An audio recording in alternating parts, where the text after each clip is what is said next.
Time now for Insight. In the fight against the Zika virus, scientists from around the world are meeting in the U.S. hoping to minimize its spread, including developing a vaccine. Also on the agenda, educating doctors on the biology of Zika. Brazil has reported the most cases of the virus, more than 91,000 since the start of the year. The most vulnerable to the virus are pregnant women, a recent discovery by a couple of Chinese researchers here in the United States. They've made a concrete connection between the virus and microcephaly, a neurological disorder, and they use brains grown in a lab. CCTV's Sean Calebs has insight.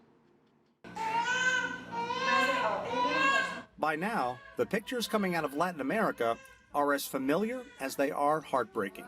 Newborns suffering from microcephaly. Researchers at Johns Hopkins University in Baltimore, Maryland, have for the first time confirmed the horrific effects definitively come from the Zika virus, passed on chiefly by mosquito bites. There are several things actually Zika does. So when it infects to the neural stem cells, one is it leads to retarded growth. They also can sort of make that infective cell as a factory. They make many more viruses, and now they spread it out and infect other cells. The long-term effects are simply devastating. Unlike the other disease or other disorders where you cannot reverse it, right? Once people have a microcephaly, and that's just not simply a small head. There's a lot of other defects associated with them, and that carries them through their life. Those are slightly younger, so they're smaller. For years, researchers Hong Jun Song and Guo Li Ming have been working to determine how the human brain develops. In the lab, they are able to start with a single cell and grow it into what they call a microbrain. This is not generated from human embryos, rather it's reprogrammed from more simple cell types such as like your skin cells. These tiny little clusters are the end result.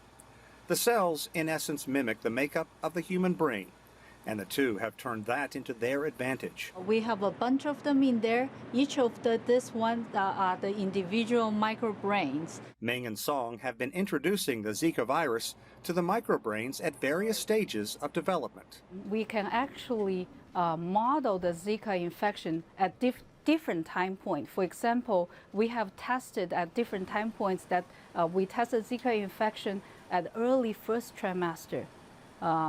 Similar to the first trimester developing brain.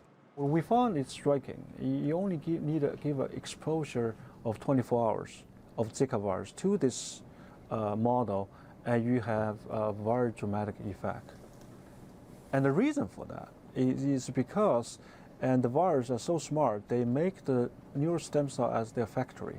They make more, and that they amplify themselves. So their work shows in just 24 hours, one short day, the Zika virus can do a lifetime worth of damage.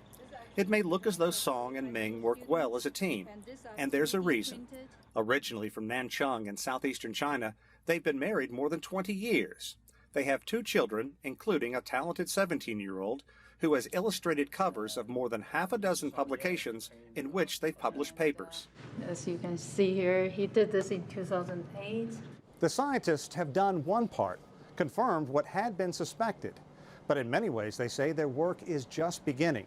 The challenge now is to find a treatment to fight the effects the Zika virus can have on a developing brain. So this is really a model that allows us to test, for example, existing drug, antiviral drugs. Can we use them as a test bed to see which one will be effective to prevent the toxic effect of the virus?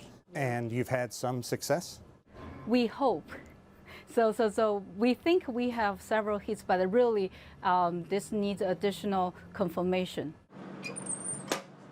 One critical bit of information they cannot offer is a time frame on a potential treatment. It's too late to develop new drugs. So our strategy has been to use the FDA-approved drugs to see whether any of them actually can be used for this purpose. So one thing that stands out is the sense of urgency.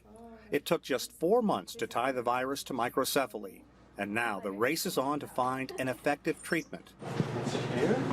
Song and Ming are not just scientists, but also parents who feel a tremendous amount of empathy and hope their work can put an end to suffering. Sean Calebs, CCTV, Baltimore, Maryland.